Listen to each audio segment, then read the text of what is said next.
Hi. Hi, here I am again, Mr. Scorpio. You've done real well today. Yeah, Thank thanks a you. lot again. Bye.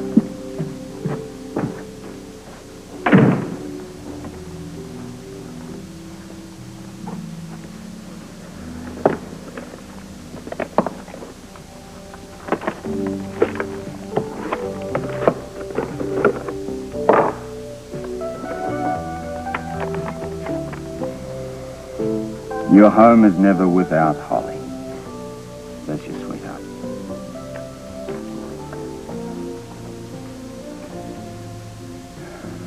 This isn't going to be quick enough.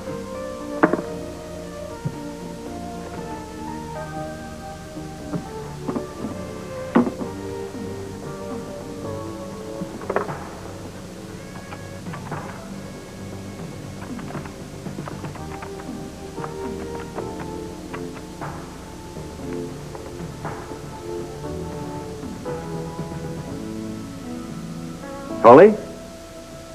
Yeah, I just got your wonderful surprise, love. Well, I was writing, but I couldn't wait. Yeah. Yeah, I love you too. Yeah, I was writing a letter. Me. Actually, I wanted to tell you something.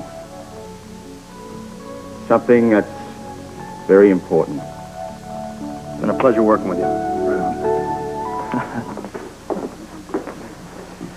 We're going to miss you too, Frisco, and good luck with whatever it is you're going to do. Thank you. Take care, all right?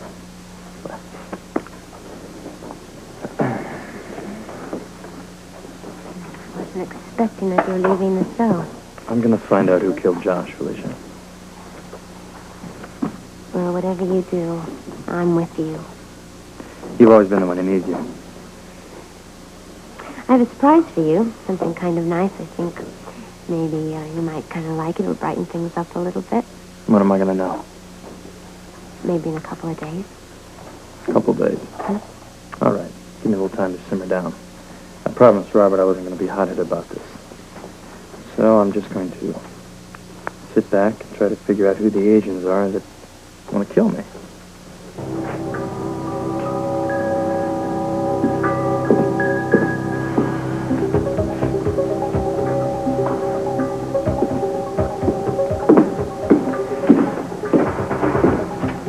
You long enough to get here. Caution, Jim. Caution. I made sure I was not followed. All right. What do you want to see me about? Your grandfather is coming to Port Charles. You must have explanations ready for him. Are you trying to scare me, Mr. Diem?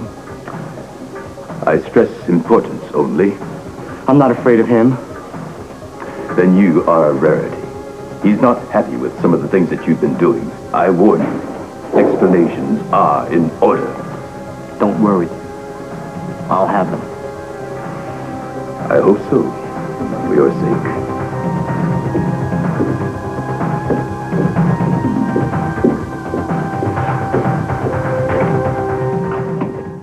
And so this is the bedroom, and that's the kitchen, and this is the everything. And do you want it?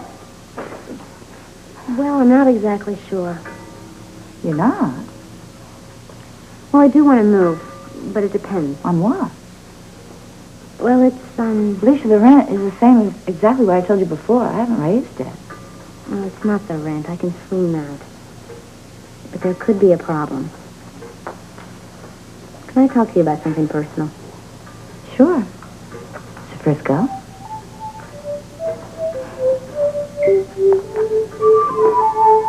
Yeah, well, Captain, I'm sorry to bother you. Yeah, well, sure. Listen, if you got a minute, then you're done.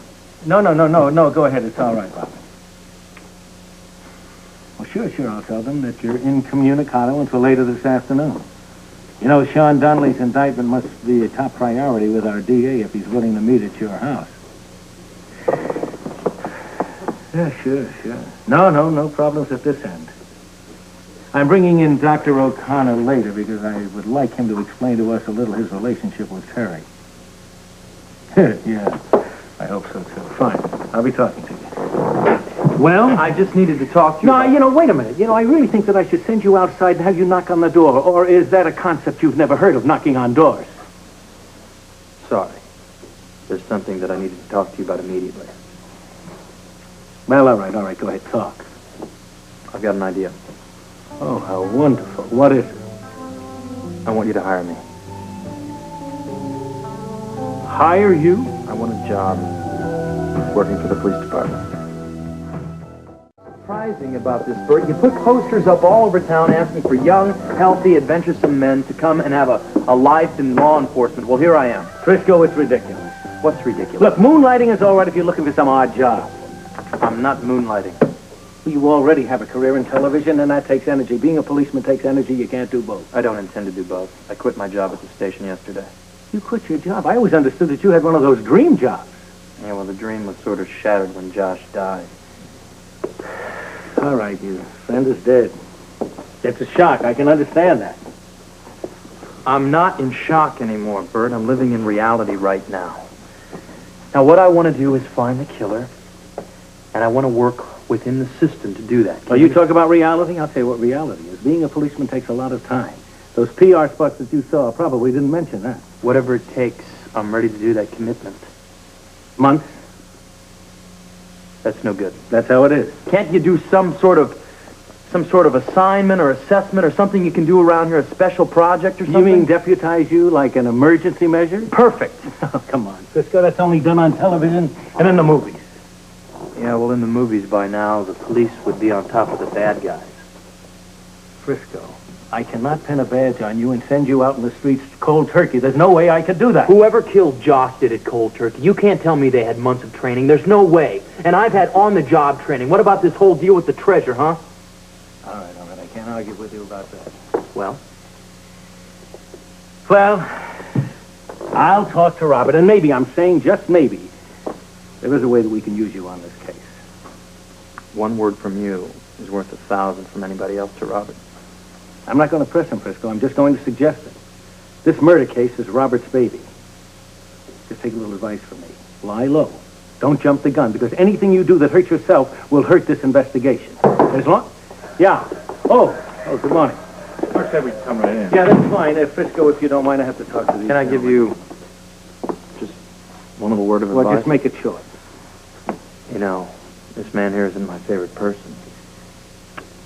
But he's not your man. All right, Frisco. Talk to you later. Gentlemen, just ignore the remarks of our amateur sleuth there.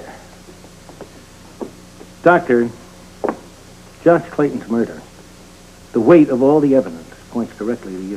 Bert, do you mind if we sit down and talk about No, we can sit down, but unless some new evidence comes up, what I said, that statement stands. Now, wait a minute, Bert. I mean, from all I can see, you have no real evidence at all. It's all circumstantial. So being circumstantial doesn't mean that it isn't weighty. After all, the doctor here had access to cyanide in the hospital. He also had a motive. A motive? What motive? Josh had a relationship with Terry, your old flame. An old flame? All right, so it's an antique, old-fashioned expression. Keep you cool. Well, did you ever hear about the Snow Queen? What? That's a quaint old expression. Now, the Snow Queen was a cold potato and just about as sexy. Terry must have been raised on that classic. An old flame. Give me a break. All right, you're just spinning your wheels. Come on, he's trying to make a point. He's not making any points with me, Jay. Because as long as he refuses to talk about his past relationship with Terry, he is stuck with all the evidence that's against him. Oh, this is ridiculous. Terry herself admits that Josh drank that poisonous soda not 1 minute before they met Patrick on the docks. The soda came from Dino's. Patrick was nowhere near Dino's all day long. You don't even know if that cyanide came from the soda can or from some other place. Come on, Bert. You have no proof at all about anything. Yeah, but we're working on it, Jay. Doctor, you had better hope that we find that soda can. Now, come on, isn't there something you'd like to say? Some revelations that you'd like to share with me? Not a thing. Please. You don't mind, Bert? My client is late for the hospital. Fine, he can go. But, Doctor, don't go very far, because I'm sure we're going to have some more questions for you. I don't believe this. You just carry out your work routine. It's the best thing you can do right now.